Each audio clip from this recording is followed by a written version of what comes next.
안녕하세요. 강남 건산부인과 대표원장 권영일 박사입니다. 오늘은 산부인과를 방문해 주시는 많은 환자분들이 궁금해 하시는 진단명, 수술명, 실비보험 관련해 가지고 궁금증을 풀어보는 시간을 갖도록 하겠습니다. 주상병과 부상병으로 표현을 하기도 하고요. 제1상병, 제2상병, 제3상병처럼 각 상병을 구분을 해서 설명을 하기도 합니다. 일단 주상병이라는 것은 환자분이 산부인과를 내원을 하실 때 가장 불편해 하시는 질환을 위주로 주상병을 정하게 됩니다. 예를 들어 저희 병원을 방문해 주시는 분들은 자궁근종이나 자궁선근증, 자궁하수, 난소낭종 등과 같은 질환을 불편해 하시면서 주소로 내원을 하고 계십니다. 이러한 질환 들을 내원을 하신 후에 여러 가지 진단 방법을 이용해서 진단명을 내리게 되는데, 그중 환자에게 가장 많은 불편을 끼치는 질환을 주상병으로 정하게 됩니다. 이 환자분들이 평소 생활을 하시면서 불편함을 겪는 게 반드시 하나만 있는 것은 아니죠. 몇 가지 증상을 동시에 갖고 있는 경우들이 대부분입니다. 예를 들자면 부정출혈이라든지 아랫배에서 뭔가 덩어리가 만져진다든지 아니면 생리통이 심하다든지 하는 그런 주 증상으로 병원을 내원을 하신 환자분의 경우에는 자궁 진찰을 해보면 자궁근종이나 자궁선근증이 있는 경우가 많이 있습니다.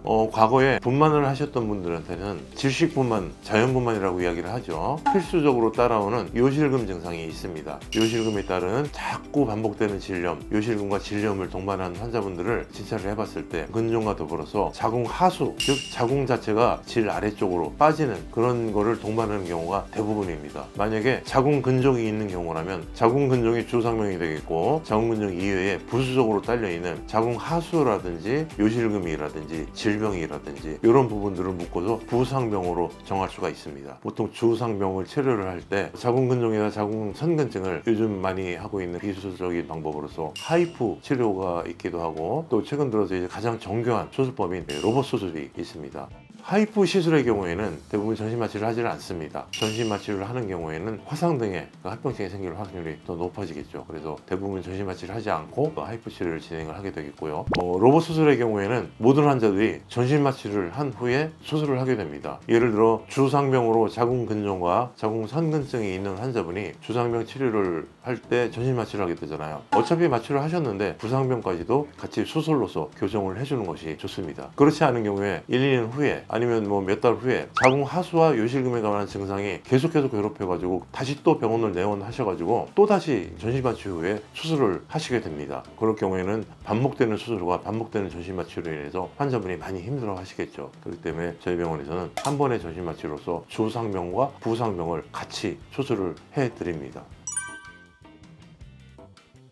진단명이라는 거는 이제 환자분이 불편한 증상을 가지고 내원을 하셨을 때 병원에서 진찰이라든지 초음파, MRI 여러 가지 진단 기구를 이용을 해가지고 이 환자한테 어떤 질환이 있구나, 어떤 진단을 이렇게 내려드리게 되겠죠. 그래서 거기서 주상병과 부상병으로 해서 중요도에 따라서 진단명을 내려드리고 있습니다. 그래서 진단명이라는 거는 반드시 어떤 하나만 있는 것이 아니고 부상명까지 해서 여러 가지 그 진단명이 환자 한 분한테서 나올 수가 있겠죠.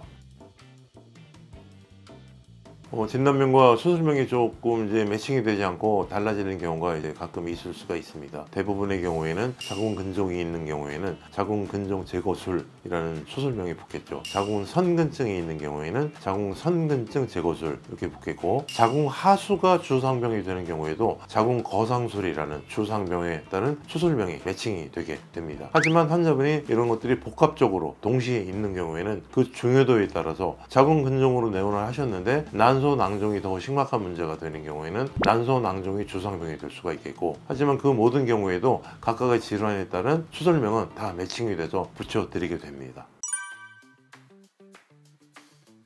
실비보험이라는 것은 국가에서 만든 보험이 아닙니다. 일종의 사기업에서 만든 의료 관련되는 보험 상품입니다. 사기업에서는 이 보험을 만들 때 보험에 대한 기준을 정하게 되지 않겠습니까? 그것을 보험약관이라고 합니다. 그래서 모든 사보험은 보험약관을 기준으로 해가지고 환자분들과 계약을 하게 되겠죠. 대부분의 경우에는 아마도 1년에 총액 한도를 정해놓고 그 보험을 환자분과 계약을 하게 됩니다. 예를 들어 1년에 환자 한 분이 쓸 수 있는 총액이 5천만 원 또는 뭐 1억 1억 원 이렇게 이제 총액을 정해놓고 그 액수 범위 안에서는 환자분이 어떤 질환에 걸렸다 하더라도 그 보험 약관에 따라 지급받게 되는 것이죠. 환자분들이 병원에 내원하셨을 때 병원에서 진찰을 받으시고 거기에 따라서 진단명이 정해지게 되겠죠. 그러면 그 진단명에 따라서 각각의 코드 번호가 정해지게 됩니다. 자궁근종이면 자궁근종에 대한 코드 번호가 정해지게 되고, 자궁하수면 자궁하수에 대한 코드 번호가 따로 정해지게 되면 코드 번호에 따라서 보험금을 환자분에게 지급을 하게 되는 시스템이 되겠죠. 하지만 이제 거기에서는 주상병과 부상병이 정해지기 때문에 상병명도 여러 개가 나올 수가 있겠고, 코드 번호도 수술명에 따라서 여러 개가 나올 수가 있게 되겠죠. 환자분들은 그래서 그 병원에다가 수술비를 지급을 하고 병원에서 그거에 대한 어떤 서류 같은 거를 준비를 하셔가지고 보험사에 제출을 하면 보험사는 약관에 근거를 해가지고 진찰비와 수술비를 지급받게 되는 시스템입니다.